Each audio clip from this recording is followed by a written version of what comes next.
Getting ready to marry a young lady, and we was together 6 years, and she at never... 19? No, yeah, at 19. We was together from 13 to 19. Wow. And we were getting ready to get married, and we had everything, done. Our wedding was at 7 p.m. that night, and she never showed up. And I found out a week later that she had married another guy the same day, and he was a pastor. So hold on. Yeah, that's a whole nother story. That's right there. Now that's what this podcast is about. Yeah, you just said it right there, and that was it right there. I wrote a whole book about it. Like I have an autobiography of my life, and that's how I'm sitting in a seat today. How did you find out a week later? Who told you? She told me. She told you. She told me. I was actually at the church, and I got. And you kept calling, and she wouldn't answer. No. Well, back in the '90s, there wasn't no calling. Yeah. We didn't have cell phones. We had pages. You hit the page, and you go to the payphone and hope that's the person you're looking for. But what I did was, the pastor of the church that we attended, he was an old guy. He has passed as well, and we were both members of that church, and I couldn't face the reality of what just happened. So I asked, we were actually building extending the choir stand, because the way that it was, that we was basically packed on with one another. So we extended it out. So I asked him if I can actually stay in the church and continue building by myself. When I tell you I was angry, I was bitter. So you took all of that out into building. Into building. I was grabbing a drywall with one hand and just climbing up the ladder and just, and then the phone literally rang at midnight, and something in me just told me that it was her. And I just so happened to say, all I heard was background. Matter of fact, she was calling me from 55th in Indiana, right down the street.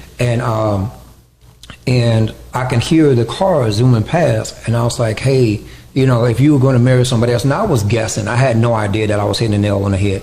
I said, hey, if you were going to marry somebody else, so you could at least invite me, to the wedding based on our history, blah, blah, blah. And I started laughing. And then she said, how did you know? Wow. So I didn't know. I was just... And hold on, at that moment, you weren't on the ladder, right? When you were talking No, I wasn't on the ladder. Okay. I pretty much worked myself to exhaustion, and I went inside in the office. Luckily. And I was sitting in like a little rocking chair, like a leather, comfortable rocking chair. And you were there by yourself? I was there by myself, because I asked the pastor if I can stay. Everybody else was gone. Like, I didn't even want to see my mama. I know she had to leave. She left early. She's like, Andre, I love you, but I can't stay here and watch you go through this. Right.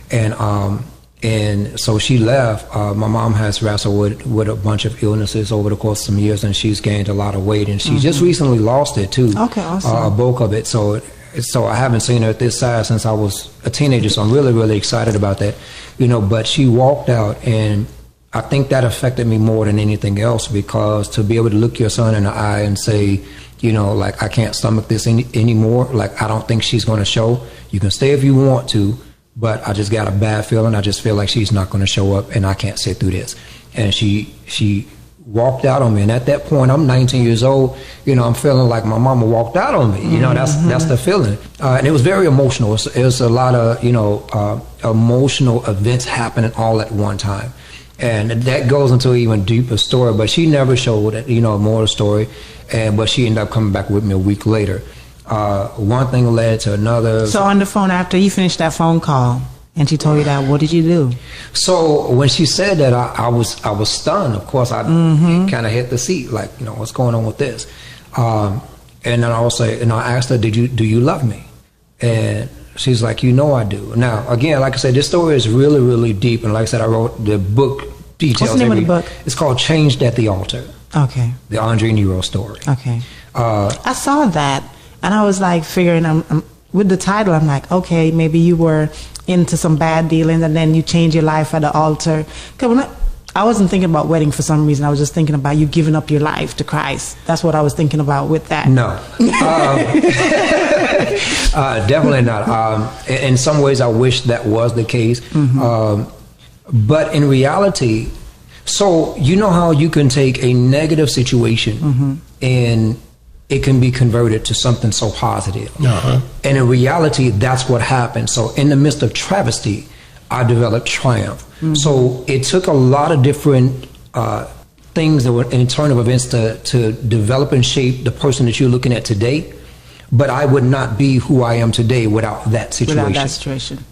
So that's why the book was entitled Changed at the Altar, because my entire life was changed because I went to jail as a result of it. I went to prison as a result of it. I was in for 2 years.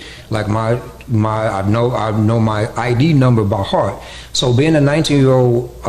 So what did you do to get? So that's what I'm trying to get to. So what ended up happening? Like she ended up coming back with me a week later, and I don't want to get into the detail of it, but the meat of it is that she came back with me. The pastor that she did marry didn't like it, sent a couple of his goon cousins to my mom's house, broke in the house, they put their hands on my mom. And end up, by me working so much, and I was a manager and I was giving her money every week, didn't know she had a joint account with her mom. I had made a Valentine's Day card, right, at the church that we were at, and I put it on the door. It was almost as big as this sign. Wow. And it was custom. Then, we only had poster boards and stencils. So I made a customized Valentine's Day thing because the wedding was in a couple of months. So everybody knows Valentine's Day, February 14th. And so y'all were going to get married again?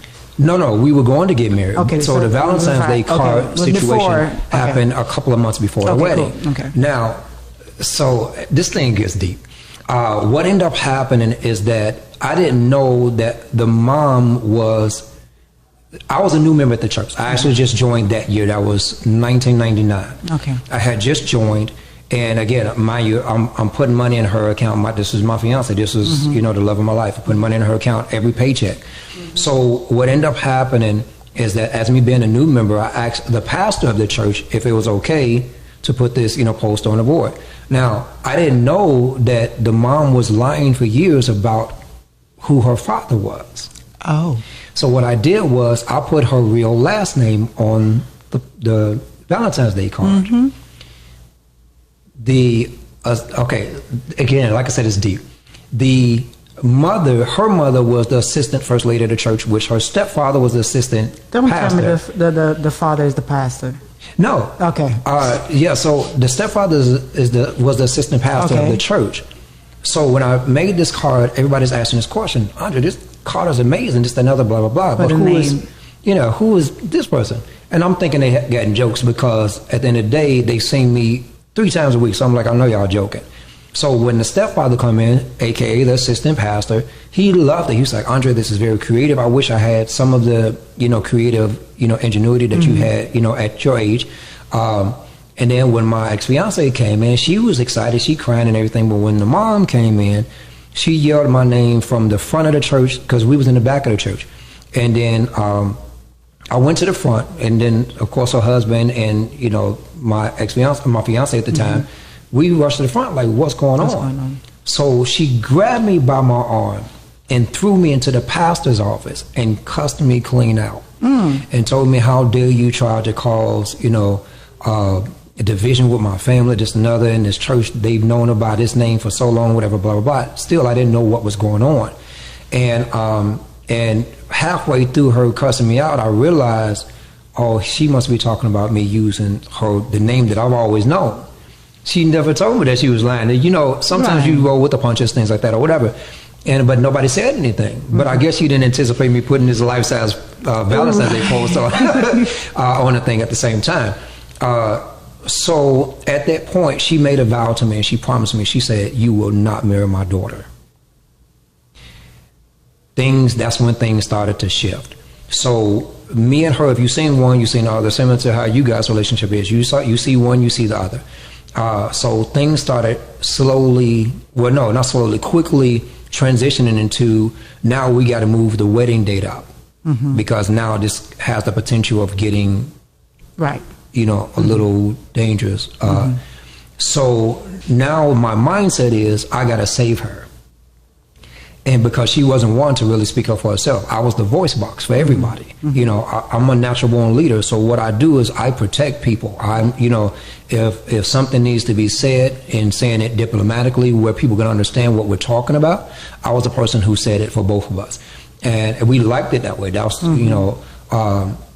But then after that, you know, she told me, you know, she had to drop me off. You know, folks coming up missing all the time. So things just got really crazy. And I'm thinking, this is in the church world, you know. So most of the things that I've dealt with is in dealing with the church. Right. And I understand why people have difficulty being a part of a church for similar reasons. You know, it may not be as... it's not transparent. It's a lot of hypocrisy. Exactly, a lot of hypocrisy. So I can understand it from every angle. I can understand it from a street angle. I can understand it from a church angle. I can understand it from I guess you say, a diplomatic angle. So there's no area that I can't touch. But like I said, the gratefulness come in is because I can understand it from every single level. But those things are the things that made me who I am right now. So I can't even imagine what my life would be like if those situations didn't happen. So now fast forward, and you know, with the situation, I end up doing 2 years. So in the state of Illinois, when it's a nonviolent crime, I actually got charged with residential burglary and commercial burglary. And the reason that is because when the guy sent his cousins, you know, to your mom's house. So I actually went to get a gun. I broke in one of my guys' house, and I knew it was a pearl handle Smith & Wesson. And, you know, I'm from Chicago, so we was going to do what we do in Chicago. But fortunately, that did not happen. So now I'm thinking about the money that was taken, because they've taken over $10,000 of the money that I had given her out of the account. Her mom did that.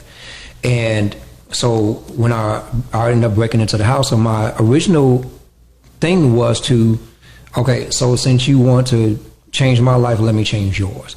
And fortunately, he was not there. So now I'm thinking about the money that was taken. So now I'm looking for seeing if you got some money, because now I need to recover what was taken. And then I went to the business, and it triggered off a silent alarm. My saving grace is that I put the gun in the car right after I broke into his business.